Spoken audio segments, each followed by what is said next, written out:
All right. Let me check the Are we manager. We live? should be live. Um, All right, cool. I updated the info. Check one, two. Oh Cool. yeah, I see us. Yeah, nice. Looking good, looking good. Delightful. All right. So we're gonna Uh, get to a topic that we tried to talk about, and I don't even remember what happened. I think we just got completely yeah. sidetracked. Never even got to it, but we're gonna talk Mm. about snuff films.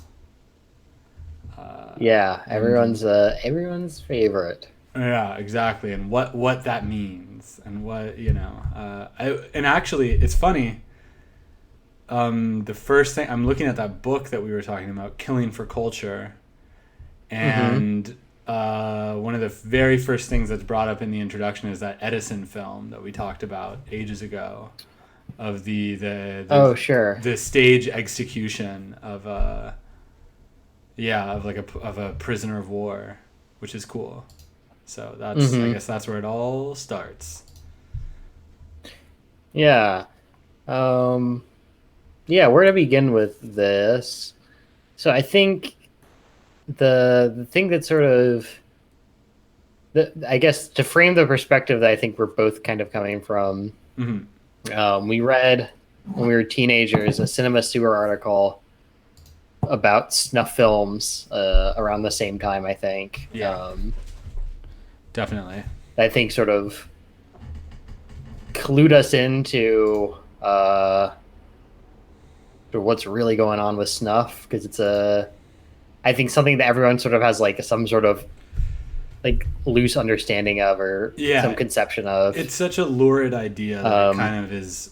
It's like it's some. I guess I think going back to that article that we read and why it had such an effect is mhm. because we were like still teenagers at the time, and I remember even when we were teenagers hearing stories about snuff films like that. It was kind of like Right. an urban legend that everyone liked to talk about. It was like it was the thing that had so much mystique because it was like, whoa, the idea of someone like you could see a movie where someone actually like gets killed on camera, and of course there's many Right. different versions of that, but the ultimate mystique was about the idea of a film where someone is the purpose of the film is like someone is murdered for the movie is someone getting murdered.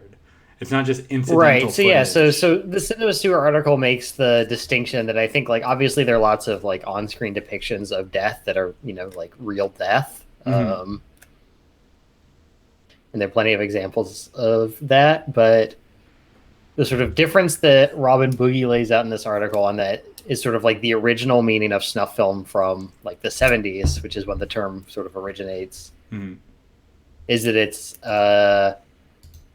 death that's sort of filmed for profit in like a pornographic setting. But I think David Boogie even kind of like, or sorry, Robin Boogie Robin. even kind of like drops that and just says like um, a porn, like a movie of a murder produced for profit, Yeah, period. Like even without like sexual intent yeah, is yeah. sort of like the distinction between a snuff film, something say like the like I don't know, like the ISIS beheading videos or Or any number Faces of of other Death, things. you know. Faces of Death. First, I think Yeah. that those were commercially released too, which is the thing. It's like that's where you really get to that like border zone of yeah, Right. Yeah. real Yeah. But snuff, it's which is I think what yeah we're going the to talk about.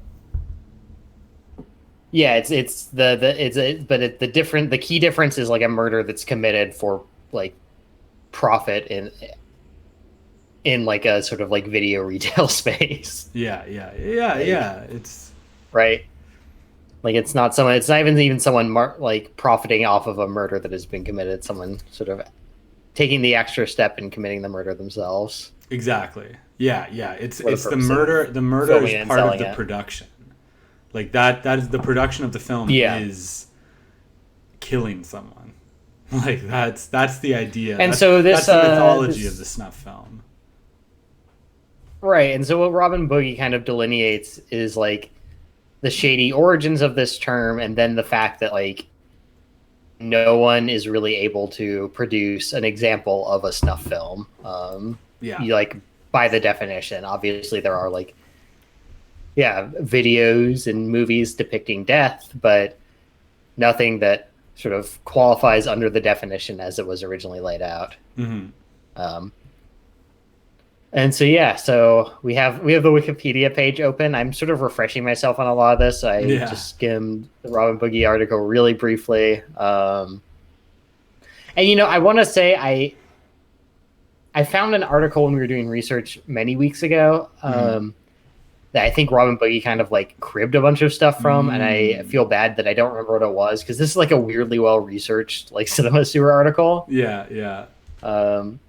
Robin Boogie is like a strong writer, but he's not really like a big researcher for the most part. So I think I was reading it; it sounded very familiar, and I feel bad that we're perpetuating kind of this author. Yeah, well, if you can find that, that'd be great. But that's also how we came to it first. And doesn't it open with an anecdote too of like someone telling him that they'd seen a snuff film and him being like the arch film nerd, he had to like, Right, yeah, I think it's like there's a lot of people, and this is like going back to like tape trading stuff. Like I think he's encountering someone who's seen like a bootleg copy of Cannibal Holocaust. Yes, and that was it.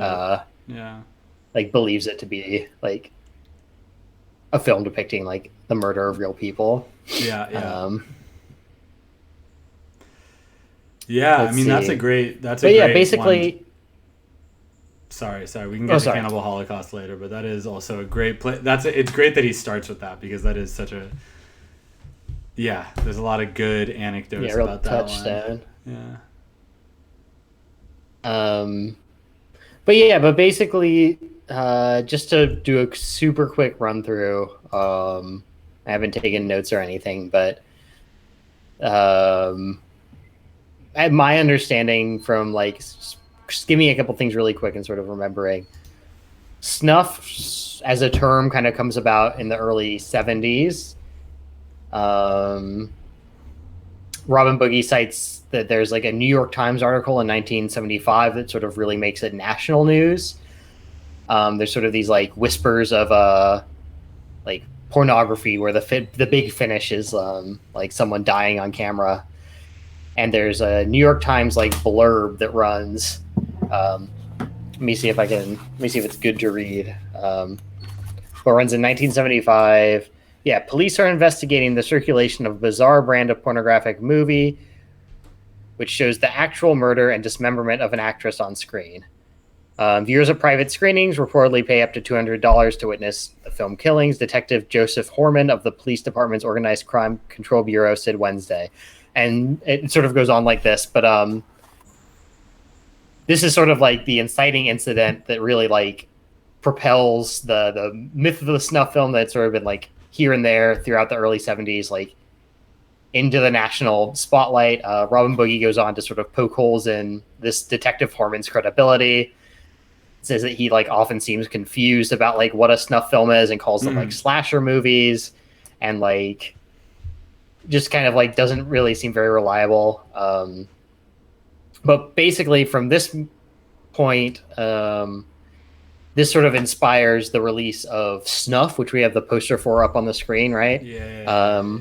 Which was good old Snuff. Yeah. Snuff. 1976. And so this comes out very shortly after Snuff Films had become like a national topic of scandal. Despite the actual like production of a snuff film for the public, like for evidence for the public or whatever. Sorry. But basically this is some enterprising, like, what was he like? He was like a banker or something. He was like a Wall Street guy. Yeah, it was a husband and wife duo. But basically these people finance this movie. They buy the distribution rights to like an exploitation movie that had been unsuccessful. Then for like a kind of meager fee, film a scene at the end where like someone gets murdered in sort of like a snuff film situation. Yeah, the plot summary is great. It's actress Terry London and her producer Max March visit an unnamed country in South America. A female biker cult led by a man named Satan stalks and eventually murders the pregnant London and her circle of friends. So it's just like Oh a yeah, very just generic, just some real dumb shit. yeah, just shitty grindhouse like fucking murder Yeah. movie. But yeah, so this becomes like a big scandal. Like, it's sort of promoted around the idea of snuff. Like, what is the Mhm. tagline? Snuff. The picture they said could never Yeah, be can you read the shown. tagline? The picture they said could never be shown. The film that could only be made in South America, where life is cheap. Yeah, so it's sort Very of like 70s. purports to like be an actual snuff film. I Yeah. think is sort of part of the like exploitable aspect of its promotion. Hmm. So there's a big media furor around that. Robin Boogie cites Dennis Hopper sort of like drunkenly rambling about snuff films as like another Oh, nice. Very perpetuating cool. factor in like the ongoing durability of the myth. But right, so that's sort of like the like really disjointed capsule summary of like the snuff film origin, like in popular culture, right? Yeah, and it's also okay. So I mean, this will tie into, I'm sure, stuff we'll touch on later, especially if we get back to like Cannibal Holocaust. But in the controversy section, it says the distributor Shackleton reportedly hired fake processors to picket movie theaters showing the film. Although the film was exposed as a hoax in Variety in 1976, it became popular in New York, Philadelphia, Los Angeles, and Boston. So, I mean, again, it's like how if you were to go back and even like yeah, how much of the controversy around this was manufactured in the first place? How much of it was that it Right. was, moral outrage was easier to generate at that time when Hmm. there were more moral boundaries just in general, right? And it's like Right. whatever the marketing was behind this, I mean, I'm sure again, I mean, this was the 70s. It was like I think the kind of opening up of culture in a big way of just like the total casting off of any sort of I don't know, any inhibitions in terms of like what's permissible to make in media. So Hmm. but this is still this might have been, this is still the early days of that maybe, and it's like you still can get a lot of mileage out of saying like, yeah, oh yeah, people are really dying in this. Let me tell you, Yeah, it's the absolutely. I mean, real also deal.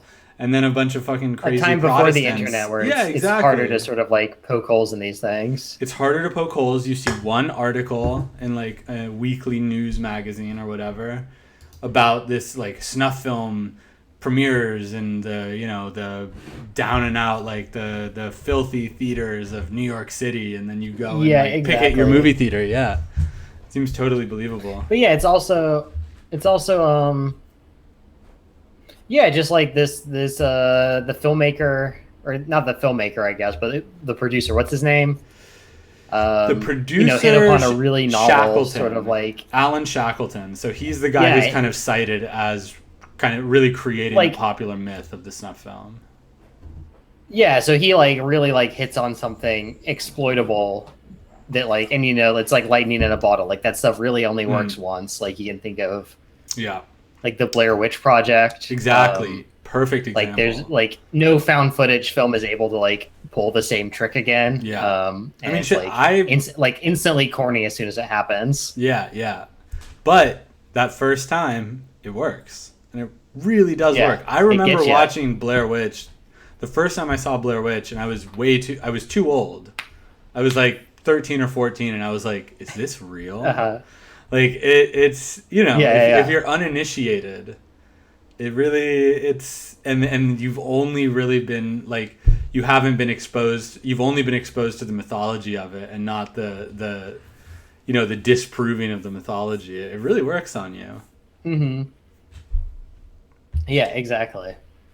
Yeah, and it's apparently shot. So I'm Um, looking now at Killing for Culture, and Shackleton was he was making X-rated movies, but he basically in his view, and this was the 70s, so I don't know when did Deep Throat like when was that like a huge success? When was that like a what is box that, like up? 72? Yeah, so that was like a Let's take a blockbuster look. already, and I think he as he saw it, the flame had kind of burned out on X-rated movies being like a cultural Yeah, sensation. 1972. It's like Deep Throat has been in theaters. People have seen hardcore pornography on the big screen en masse, which has never happened before. But already that has kind of burned out. So you need something new. And he was saying that he was already editing down a lot of his X-rated films for wider distribution. So he was like, how can I do something that is not explicitly X-rated, that isn't pornography, that then still can have kind of that shock factor of something like a Deep Throat. And I think that it's interesting when, we were talking about I think you mentioned in the beginning, and then corrected yourself, that it's like the definition of a snuff film is that it's kind of produced for whatever reason, there is always kind of like an air of pornography around the myth of the snuff film, right? Like it's always kind of indelibly that's like the linked. origin, right? Yeah. It's always indelibly linked with porn.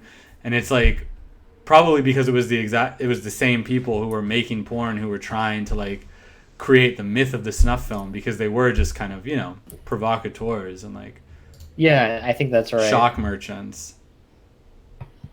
It sounds about right to me. Yeah. The most controversial film in the history of motion pictures. It's a good tagline. But yeah, I mean, you go on the snuff film Wikipedia and it's filled with a lot of like hoaxes and fake snuff films. Like, yeah, I don't know. I don't really know where we go from here exactly. Yeah. Because I think there's a lot to talk about, but I'm not really sure where we want to take it. If we want to talk about fake snuff films or sort of like,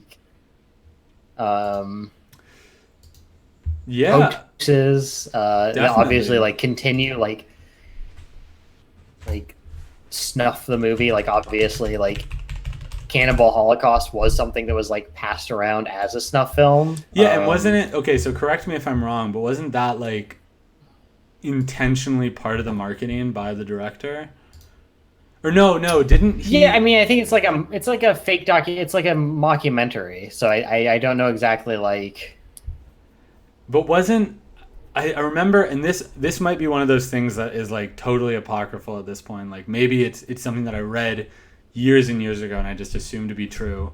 But I feel like there was like the director made the actors go into hiding or something. I've heard this too. So I might have heard it from you. Probably right. And I don't even know where I read this. Like we should just look this up now. But what I remember is that, so this is the story that I remember reading, is that the director made the actors go into hiding. So it would, when the film was released, it would be like, oh my God, well we haven't heard from these actors in months. This must be real. They actually oh yeah, here we go. Snuff film allegations. Perfect. This must be the real deal. And it was convincing enough that like he was raided by the police, like Interpol opened an investigation of the director. Right. Probably like a little anti-Italian prejudice there too. I just want to get that out there. But yeah. So okay, it was confiscated by the local magistrate in Milan after it premiered, and Deodato, the director, was charged with obscenity.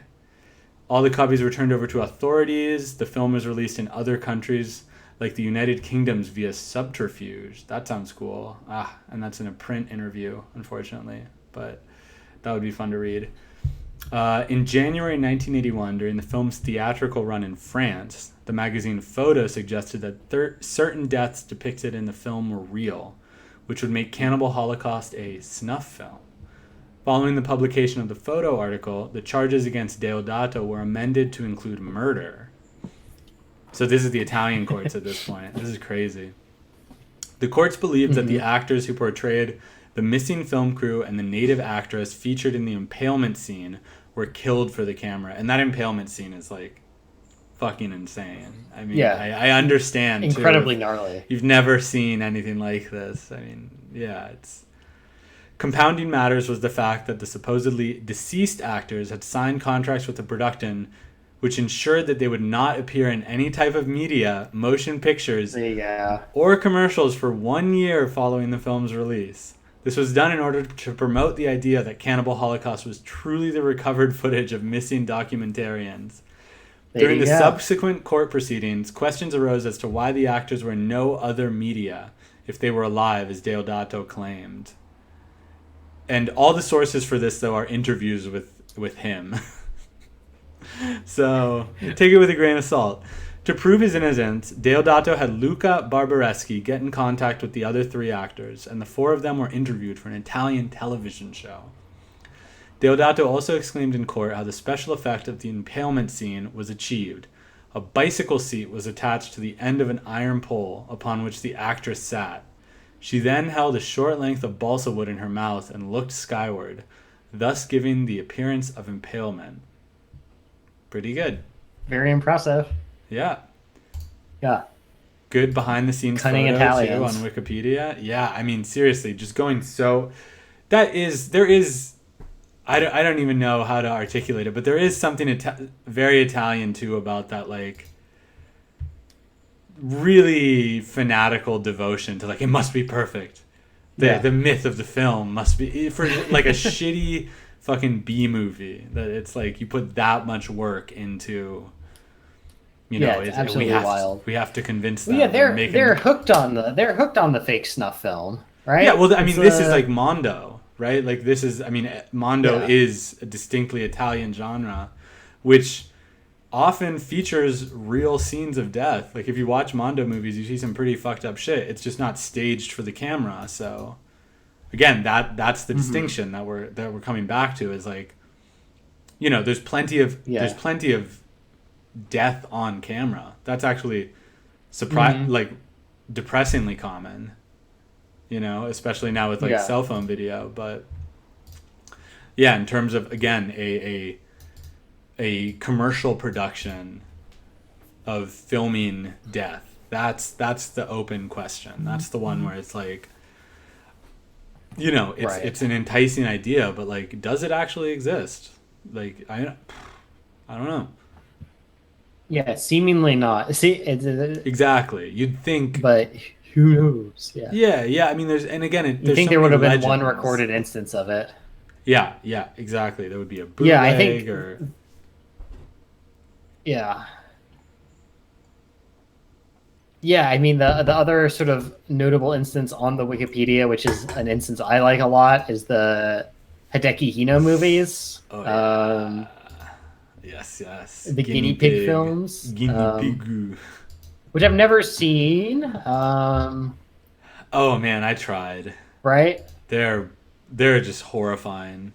Because they're so lo-fi, it's really nasty, too. Right? They're all shot on video, and it's just, I mean, this is another thing where it's like, do you really need to see? I mean, again, obviously, yeah. For if snuff films are a real thing, the fact that the knowledge that the person actually died is very important to their effect. But it's like, fuck, when shit like guinea pigs exists, like, do you really need the real thing? Because they're so fucking gruesome. It's not just as good.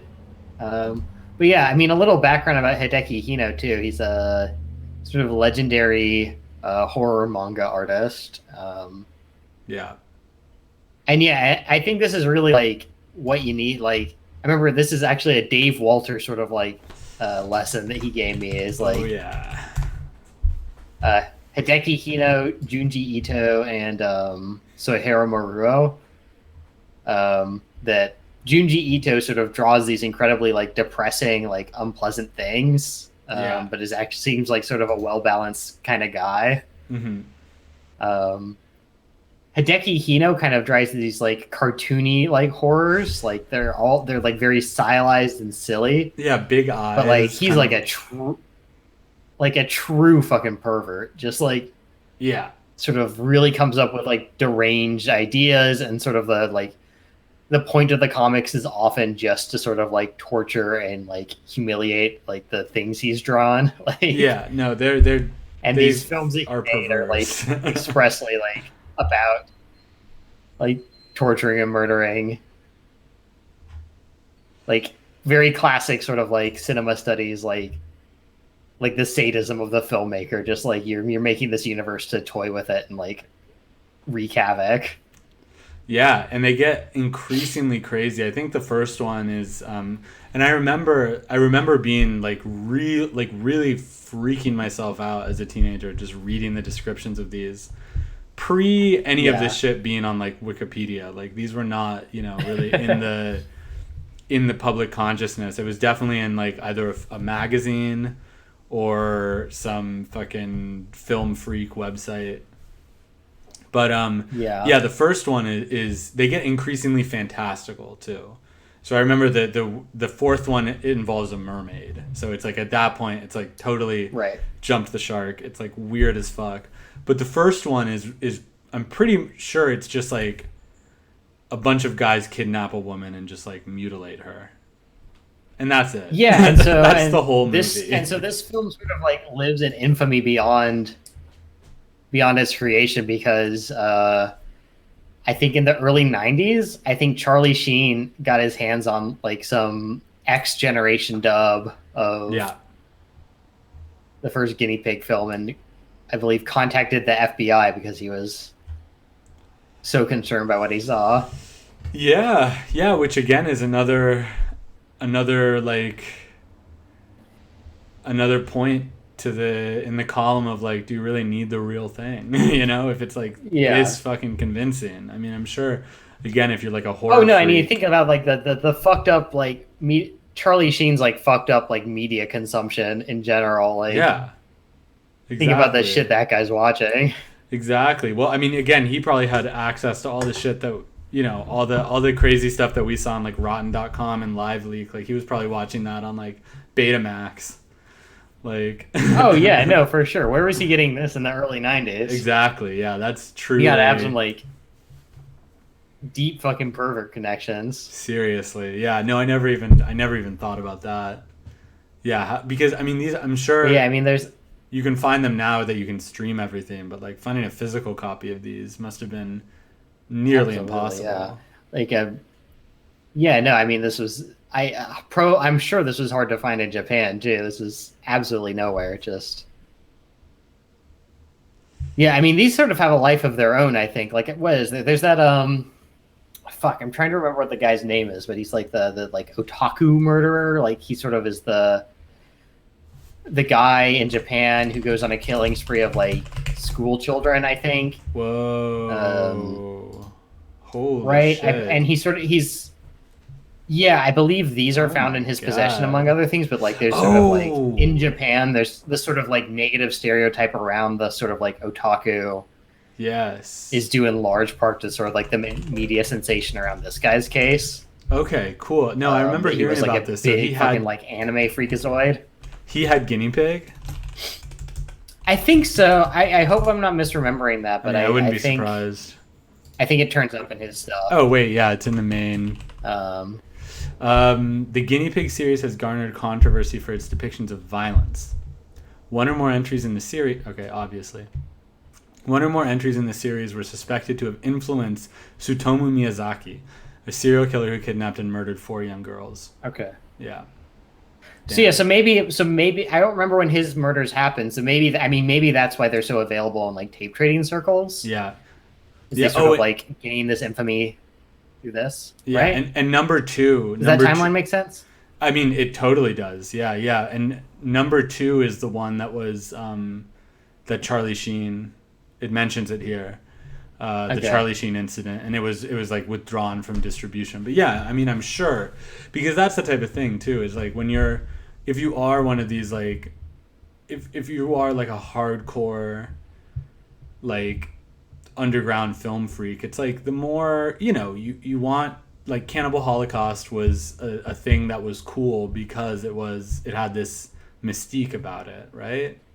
Right. Because it had like this reputation, and it's like the crazier a reputation a film has, the more you want it. If you're one of these like collectors of obscure and kind of like suppressed media. Mm-hmm. Yeah.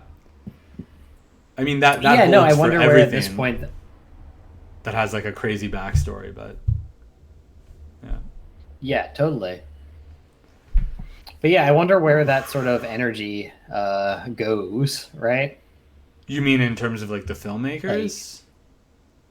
yeah, I mean, like, what is there still that kind of like cultural capital to be had out of producing these like ever more like realistic depictions of death? Like, I mean, Yeah, what's the last thing like that? Like Serbian film, like that sort exactly of what I was thinking. Yeah, and that goes. I mean, made waves, but but that already came out ages ago. It's like I feel like that might be the yeah, last that was a long one. time ago. That might be the last Yeah, there's one. that like sort of mini cycle of like human centipede Serbian film, like sort of like Hostel, the Hostel explicit like movies were sort of pretty like gnarly. murder horror. Yeah. And those were all cinematic though, still. Like even Serbian film is like cinematic. I mean, I've never watched the whole Yeah, thing. I've it's just like I don't really care to. I've seen no. clips just to be like, okay, yeah. Yeah, it's not documentary quality. Yeah, yeah. Whereas I mean, Guinea Pig um is Yeah, it's explicitly meant to trick you. documentary. Yeah. I mean, it's okay, so there's a great little explanation here in the beginning of the first one. Um which explains the opening text of the film.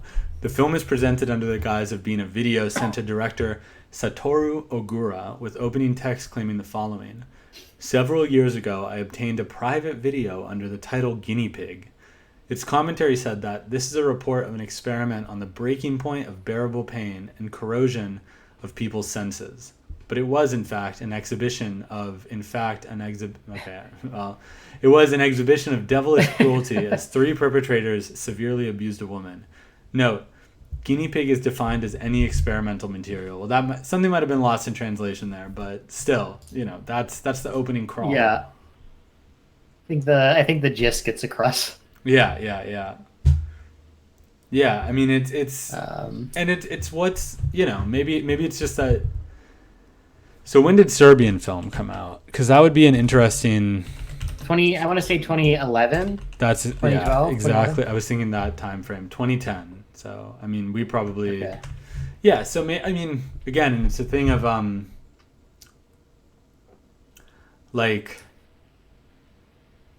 like you. I don't know. I mean, maybe the mystique that would have driven something like Guinea Pig, like it's outsized kind of influence in culture, because it's like it's a low budget shitty whatever piece of like exploitation film, right? But it gets this mystique and it becomes this Yeah. rare desirable thing, and it probably is just as simple as that. It was hard to find, and that was what the allure was, and that things like Right. this were hard to find. And now, for better or worse, we're in a time where, I mean, again, you brought up like ISIS beheading videos. Like the real thing is a dime a dozen. I mean, we're almost like snuff films are pretty much obsolete. I would Yeah, no, I mean, think, acts of yeah, like unspeakable cruelty are like very easily accessible.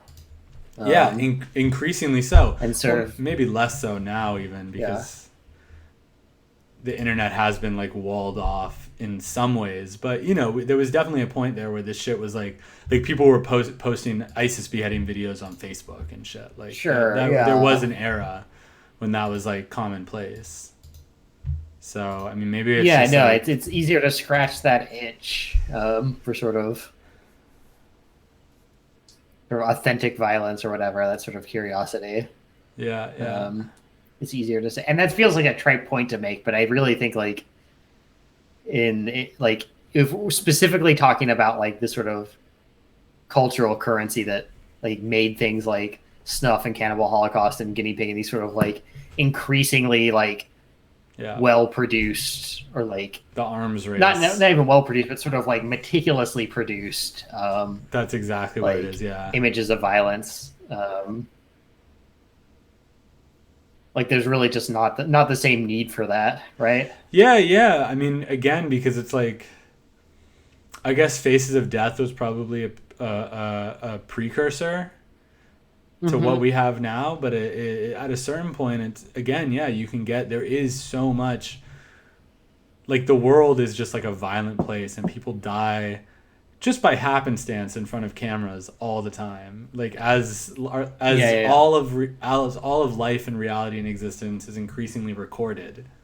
or has a chance of being recorded, you end up capturing a lot of death, right?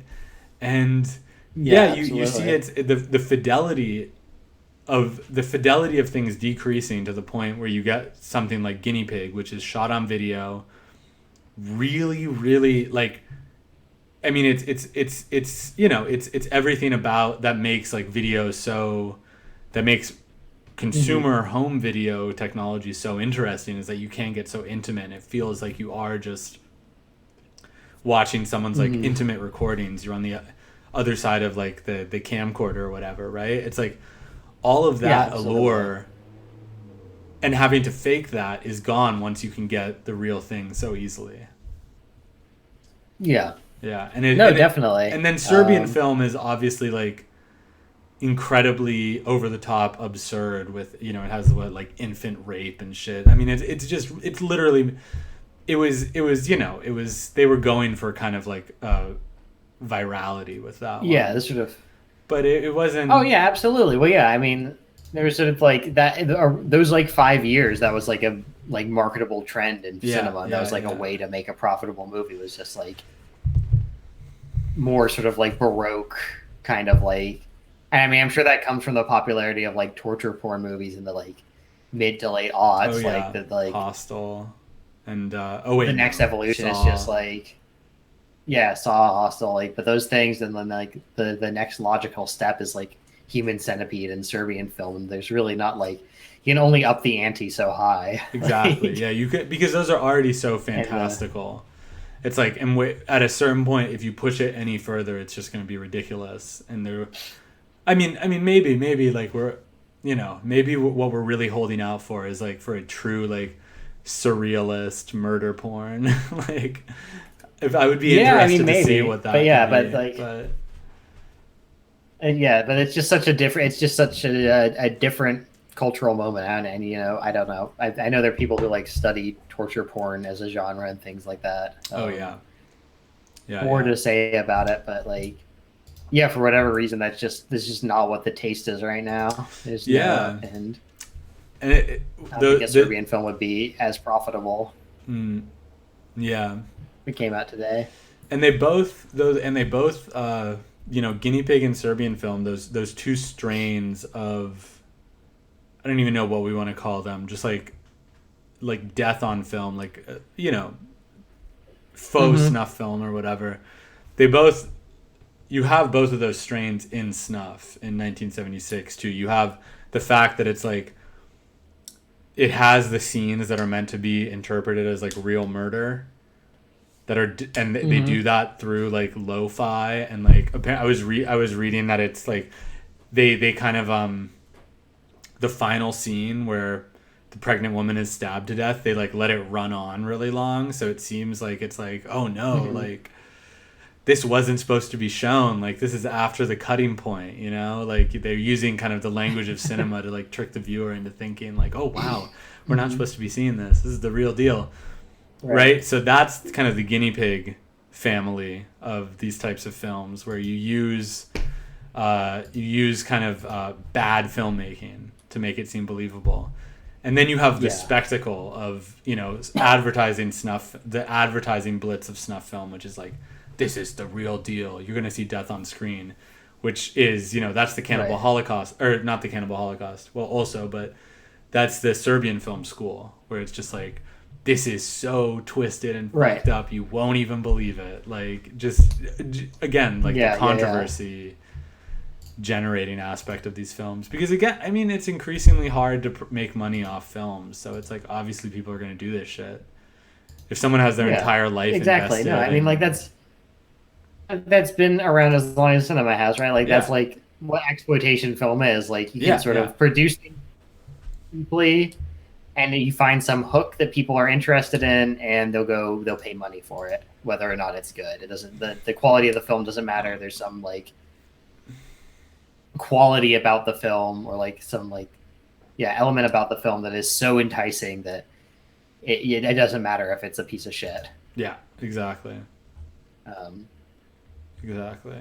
There's a market demand for whatever reason for that quality, and fake death becomes sort of just another sort of like exploitable quality, and perhaps is like, yeah, as we're outlining, perhaps less marketable than it's been in the past because it's easy to find like high quality video of like real death and like the cartel videos. If you want to find this stuff, it's around. Like, Yeah, I you know, it's mean, not illegal to watch. It's like you know, there it's were hosted on like sites for free.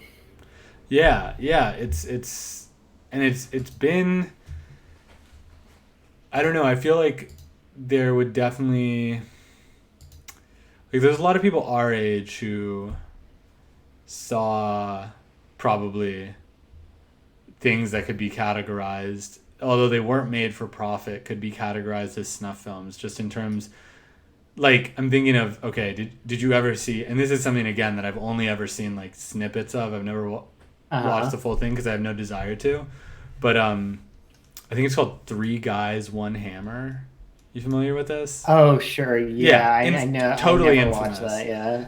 To the extent that it has like a title that people know, right? I mean, it's a film of like two Russian teenagers murdering a homeless man with a hammer. And it was like Hmm. widely distributed on the internet.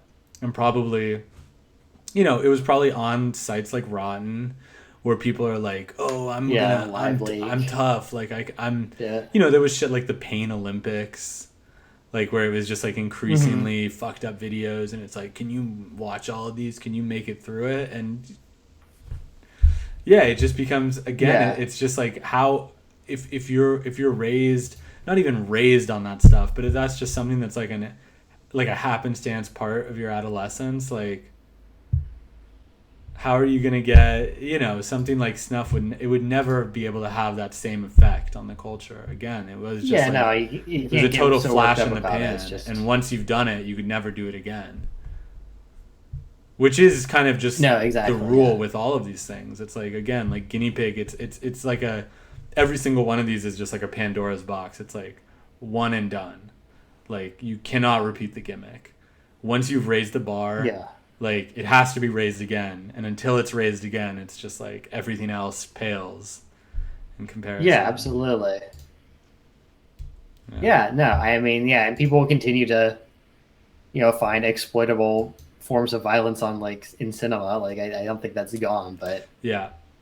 it's definitely like a way that like I don't know. I think the thing that where we started and what I think is so interesting about like snuff as a like category is that it's so deeply rooted in like a 50-year-old kind of like conception of like visual media, like Totally. right, Yeah. like is like intimately linked to the dawn of like readily accessible hardcore pornography. Yeah. um Completely. yeah, like a particular like furor around that moment that just like is not around anymore, but nevertheless like the sort of idea of the snuff film uh remains like potent. It's like Yeah. Well, it's a myth. something is so like every single person on earth has heard about, like, or every single person Exactly. in America anyway, like sort of understands what that is and will like, yeah, often like argue with you that like no, like there are snuff films, like, right, like the urban legend is like, incredibly powerful. Well, yeah, it's a powerful, and maybe the power of the urban legend too is the fact that it seems like how could it not be true?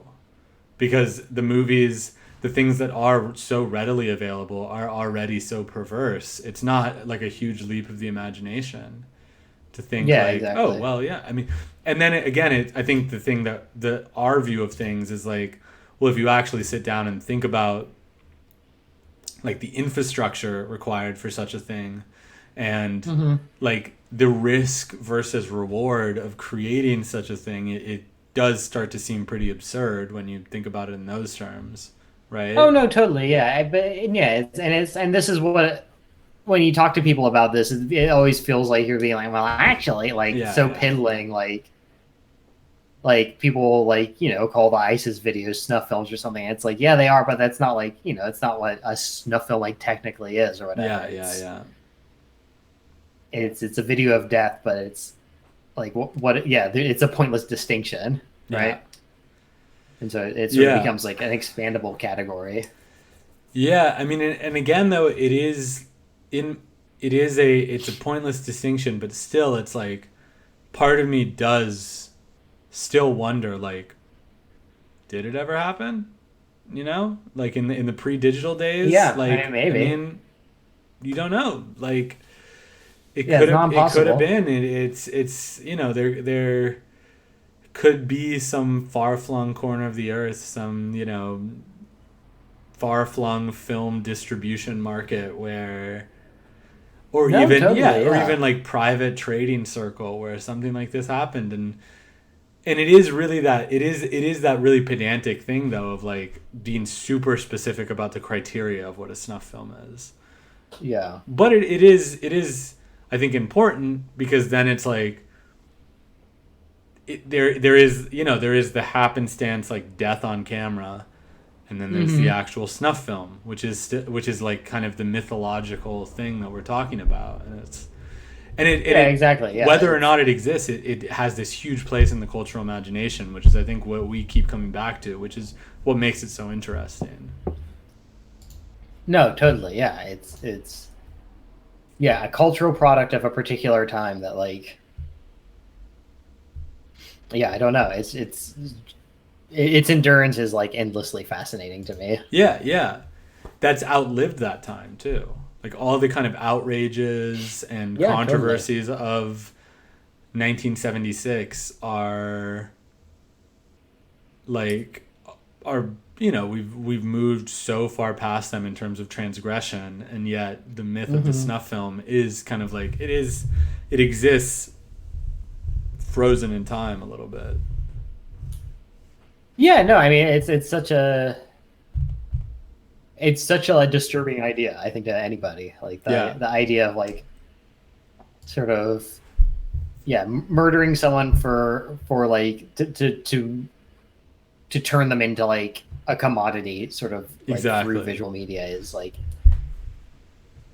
it's just such a horrifying idea even beyond like you know someone being murdered on camera for you know whatever other reason like Yeah, yeah, intentionally filmed or not like yeah the sort of like marriage of like profit and intent is sort of um like just yeah I don't know like yeah. explicitly horrifying It's, yeah, no, it's super depraved, and I think that's why it still captures people's imagination so much.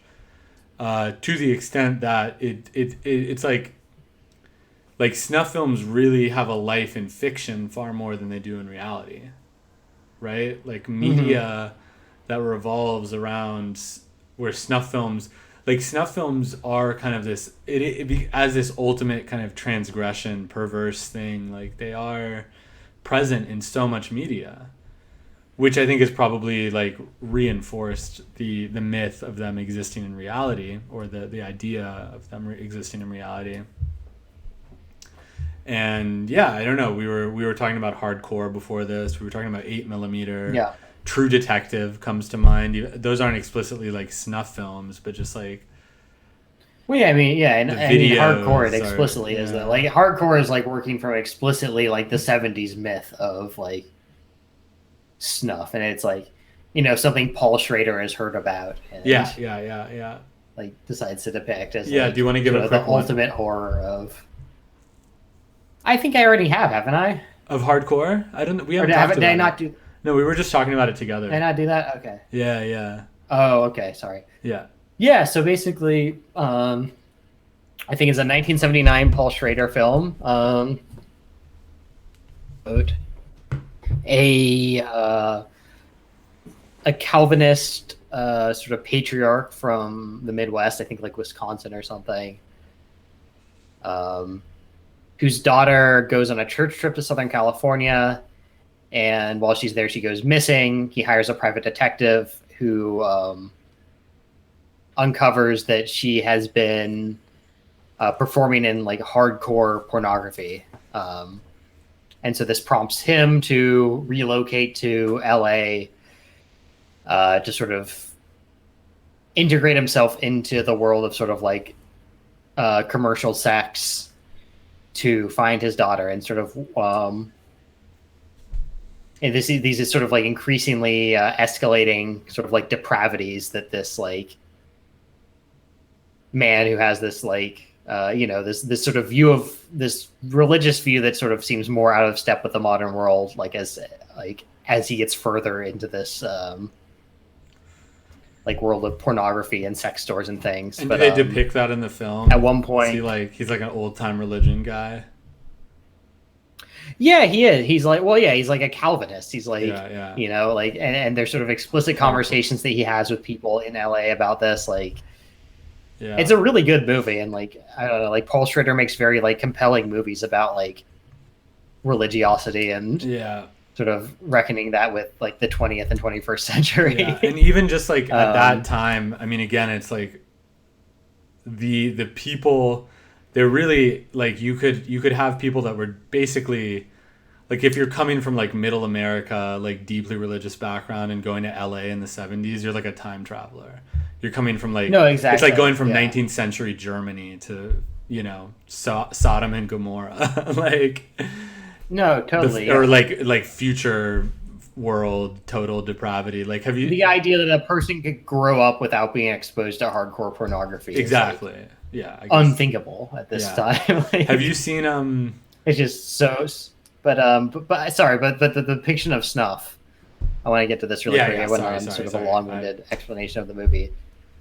But yeah, one of these sort of like increasing escalations of depravity is he discovers that his daughter has been sort of, I guess you'd say, like in the care of and especially like sadistic pornographer who's rumored to make these like sort of murder films. And there's a very like intense scene where he buys his way into one of these things. He sort of makes the right connections and is able to attend a screening for a large sum of money where a girl is like fucked and then murdered on camera. And he's sort of sweating and hoping that it's not his daughter, and she's unmasked at the end. It's someone else. Fuck, that sounds great. It's a very like, but yeah, that is like the sort of the New York Times like a depiction of the snuff film. It's a porn film where the ultimate sort of like climax is the murder of a woman. Yeah, it's the Eyes Wide Shut view of things. Yeah, totally. Yeah, where it's kind of like the most. It's like theatricalized. It's like a perverse reality. Yeah, we were just talking about very this highly aestheticized for like a film world. No, totally. I mean, yeah, it's just, but yeah, this very classic sort of snuff depiction persists into the 90s, which is really interesting. Like, yeah, right? Like, 8mm. I was. Yeah, 8mm. Mute Witness was a movie I talked about where interrupts the filming of like one of these porn films that ends with a murder and sort of hunted down for it. Yeah. Like, yeah, this is so the pornographic like connotation is kind of lost, and I think the pop understanding of snuff film at this point, but like it really persists for 20 plus years. Yeah, and for the people who are making media that depicts snuff films, which is really, since there are no real, there's no real examples to point to, all you have is kind of the imagined reality of snuff films. Yeah, it's as that imagined reality as we see it depicted over and over again is basically it's just porn. It's just it's like the people who make porn, the aesthetics of pornography, the kind of filmmaking process of pornography, except they kill the lady at the end. And it's always a woman too. I mean, is there a single depiction of a snuff film that doesn't involve like a young nubile woman? I mean, it's really right. Yeah, it's pretty it is interesting that there is like this very singular idea that appears over and over again. And it's kind of this like what is like what's the snuff film? Do you ever witness people viewing a snuff film in mute witness? No, yeah, no, it's just it's the production, It's the yeah. So production. hardcore Okay. is like interesting, like because it actually sort of like depicts what the audience for one of these things, would look like according to Paul Schrader, Yeah, yeah. who I mean, like considering like the sort of like filmmaking circles he's running with, then like Dennis Hopper was like going on about snuff films, Yeah, he was. I mean, he was probably privy to like the edgiest shit you could find at the yeah, time. exactly. So yeah, I Yeah, think I trust Paul Schrader sort of like whether I doubt he ever saw a snuff film. yeah, And like we said, like there's no snuff film that's ever been produced for like as like an example, like in this yeah, context. yeah, yeah. The checks all Yeah, the he would sort boxes. of know firsthand the best, like what exactly like is supposed to be going on. Yeah, and thinking of it, it's interesting to think about too. And the idea again, I'm sorry to bring up Eyes Wide Shut again, but the whole idea that is like a film that's kind of uh, it's Stanley Kubrick's filmic depiction of things that he's been privy to, or that things that he's aware of that like Right. other people in Hollywood have been privy to, these other kind of whatever sex cult type of shit. It Yeah. makes me wonder if like at the time that something like Hardcore was produced, like what if there was a particularly enterprising rich perv who just tricked all his friends and was like, this is the real deal, like come over to my house tonight, I've got this crazy movie. Like Right. it could have happened in that way, that enough people were kind of like tricked and convinced. I mean, enough people were Charlie Yeah, I like that Sheened. idea. Yeah, right? Like invited to a house in the hills. It's Yeah, 1978. totally. Like you're like, I got this film. This film was found in like the Manson compound when he was arrested and delivered to me. Well, right. And This is the very origin of the snuff film, right? Like it's the Manson compound. It's the yeah, Manson yeah, like myth, Mansons. It right? always That this comes is back just to the something they did. Mansons. That I feel like that is Yeah. yeah, the Manson family really like unleashed something in the American imagination that No, it totally. Yeah. completely it was like a scales falling from the eyes moment where suddenly everyone was like, oh, there's evil in the world. Like in No, like it my like backyard. broke people's brains for 10 years. Yeah. I mean, my mom taught, she was living in California at the time, and she was Mhm. in Northern California, right? And it was still like palpable fear of like the psychotic hippie death murder sex cult. Like No, totally. That's yeah, and it's depicted humorously in Inherent Vice, right? Like the yeah, yeah, and Once Upon a Time in Hollywood too, sort of although yeah, less well done. yeah. um yeah, Manson stuff's crazy. I don't know. Yeah, I mean, we should This just is do I know a this is like an obsession of Dave, like Manson stuff, and he was always getting like Manson documentaries in Plan 9. I threw a couple of those on nice. the screen. Yeah, it is wild stuff. Freaky shit. It's really weird. Wild stuff. Yeah, let me just control F Manson really quick in Snuff Film because I'm sure. Yeah, here we go. The first known use of the term snuff movie is in a 1971 book by Ed Sanders, The Family, the story of Charles Manson's Dune Buggy Attack Battalion. He Damn. He alleges that the Manson family was involved in making such a film in California to record their murders. So, and this was a book written in 1971 by a American poet, singer, social activist, environmentalist, author, publisher. Yeah, some So yeah, fucking goon. who fucking knows? I mean, this is definitely some shit that like, Yeah, friend of a friend of a friend of a friend told him. Well, drugged up to his eyeballs. totally. But yeah, there we go. First instance of snuff, 1971. It's very funny. Yeah, yeah, yeah. Um, False snuff films. Yeah, we talked about, we hit Guinea Pig and Cannibal Holocaust. They also have Down in It and August Underground, which I'm not familiar with. Yeah, but I think those at the same time, like if I'm not wrong, like I don't think those were. I don't know that at least August Underground. I don't know that anyone ever thought those were real, Yeah, yeah, yeah. right? Were they from the Uh, 90s? Oh, 2001. 2001 is the Yeah, first yeah, one. yeah.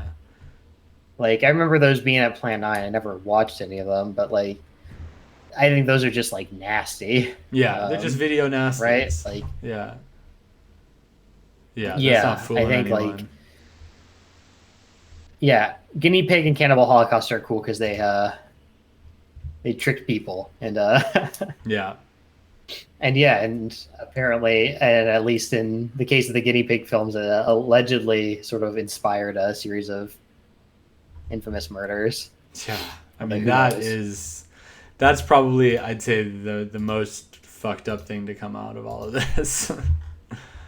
Oh, Yeah. totally. Yeah, I mean that's a crazy case, and that like definitely like in the world of like anime studies gets brought up quite a bit. Oh, I'm sure. Yeah. Is like this sort of like lingering effect of this case on anime fandom in Japan. Yeah.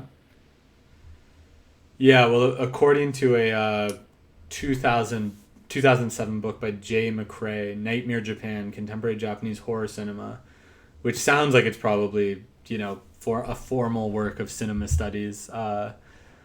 So I wonder what his source is on this. But Miyazaki allegedly reenacted scenes from Guinea Pig 2 when committing his crimes. So there you have, yeah, there you go. That's the mythology right Yeah. there. That's Yeah. all you need.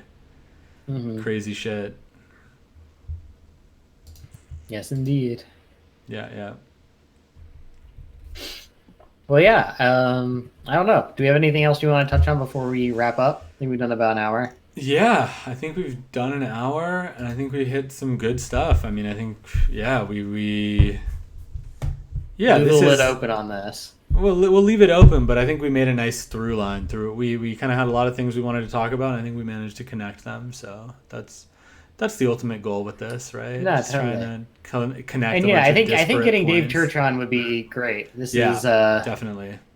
this whole area is definitely in his wheelhouse, and he's a more reputable source than Robin Boogie. Yeah, yeah, and he'll know. I mean, he'll know the freaky shit. I brought up Water Power with him, and he was like, "Oh yeah, of course I've seen that." It's like hardcore enema rape movie that I saw at a screening a couple years ago. Yeah. Yeah. Yeah, yeah. Well, Yeah, cool. he's a connoisseur. Connoisseur. That's what we need, a connoisseur. All right. Well, yeah. Let's pull the plug. All right. Another one down.